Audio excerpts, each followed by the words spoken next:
ప్రియమైన దేవుని పిల్లలారా, ప్రభు అయిన యేసుక్రీస్తు వారి పేరట ప్రతి ఒక్కరికి శుభాభివందనాలు తెలియజేస్తున్నాను. దేవుడు మిమ్మును, మీ కుటుంబాలను, మీ కలిగినంతటిని దీవించునుగాక.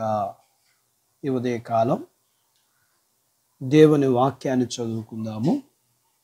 పరిశుద్ధ గ్రంథము నుండి కీర్తనల గ్రంథము 27వ కీర్తన మొదటి వచనాన్ని చదువుతున్నాను. యెహోవా నాకు వెలుగును రక్షణ అయి ఉన్నాడు, నేను ఎవరికి భయపడదును. యెహోవా నా ప్రాణదుర్గము, ఎవరికి వెరుతును. దేవుడు తన మాటలు మనందరి కొరకు దీవించునుగాక. ఆమేన్. ప్రియమైన దేవుని పిల్లలారా, ఈ లోకంలో మనుషులు దేనికైనా భయపడేవారిగా ఉన్నారు. ఏమి తిందుమో, ఏమి త్రాగుదుమో, ఏమి కట్టుకుందుమో అనే భయం. ఆకాశ పక్షులను చూడండి, అవి విత్తట్లేదు, కోయటలేదు. దేవుడు వాటిని పోషిస్తున్నాడు. దేనిని గూర్చైనా భయపడేవారు దేవునికి భయపడలేరు. దేవునికి భయపడేవాడు దేనికి భయపడడు.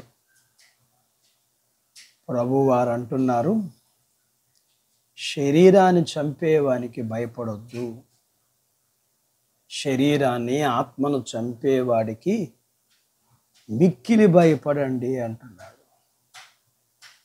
దేవుని యందు నమ్మకం ఉన్నవాడు దేనికి భయపడడు. నమ్మకం,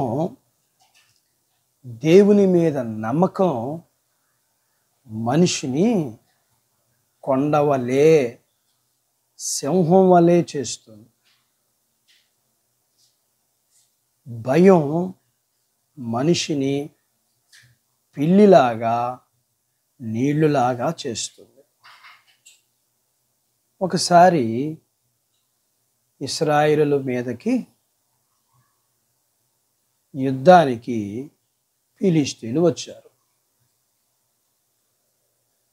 వారందరి తరపున యుద్ధానికి గొలియాతు అనే వ్యక్తి వచ్చాడు. అతడు దాదాపు 6 మూరల 2 జానులు ఉన్నాడు. అతను చాలా ఎత్తుగా, చాలా లావుగా ఉన్నాడు. అంత ఎత్తు, అంత లావు ఉన్న అతనిని చూచి అందరూ భయపడి యుద్ధానికి వెళ్ళటం కాదు కదా, ఆ యుద్ధం కలిగే స్థలం వైపు చూడడానికి కూడా భయపడ్డారు. అయితే అకస్మాత్తుగా ఆ యుద్ధ స్థలానికి వచ్చిన దావీదు వాడిని చూచి, ఆ గొలియాతును చూచి, ఆ అంత ఎత్తు, అంత లావున్న ఆ వ్యక్తిని చూచి భయపడ్డం కాదు కదా, అతనిని చూచి ఇలా అన్నాడు, నేనైతే వీడిని ఒక్క దెబ్బకు చంపేస్తాను అని. అందరూ అతని యొక్క భారీ ఆకారాన్ని చూసి భయపడ్డారు. దావీదైతే దేవుని యందు నమ్మకం కలిగిన వాడు కాబట్టి అతడు ఈ వ్యక్తిని కానీ, ఈ వ్యక్తి యొక్క ఆకారాన్ని కానీ చూచి భయపడలేదు. అంటే అతని యొక్క అంతరంగంలో, అతని యొక్క ఉద్దేశంలో దేవుని ముందు వీడొక చీపిరి పుల్ల లాంటి వాడు. యుద్ధానికి వెళ్ళాడు,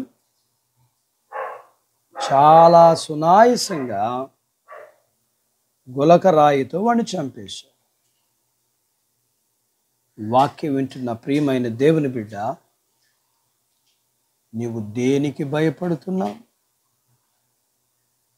దేవుని మీద నమ్మకముతో విశ్వాసముతో నువ్వు చూస్తే నిన్ను భయపెట్టే దాన్ని నువ్వు సులువుగా గెలిచేటట్లు దేవుడు నీకు సహాయము చేస్తాడు. అట్టి బాధ్యత దేవుడు నీకు దయచేయునుగాక.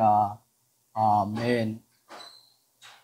ప్రార్థించుకుందాం. మమ్మల్ని మిక్కిలిగా ప్రేమించిన మా ప్రియ పరలోకపు తండ్రి, వాక్యం వింటున్న మీ పిల్లల కొరకు ప్రార్థన చేస్తూ, మీ పిల్లలను భయపెడుతున్న ఎట్టి సమస్య అయినా సరే, మీ పిల్లలు మీ యందు విశ్వాసం ఉంచి విశ్వాసం ద్వారా ఆ సమస్యను జయించగలిగిన వారిగా మీరు సహాయం చేయాలని సేవకుడిగా మీ పాదాల యొద్ద ప్రార్థన చేస్తాను.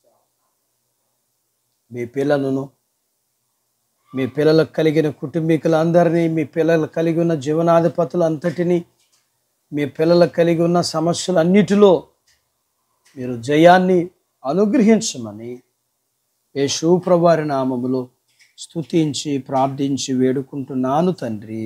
ఆమేన్.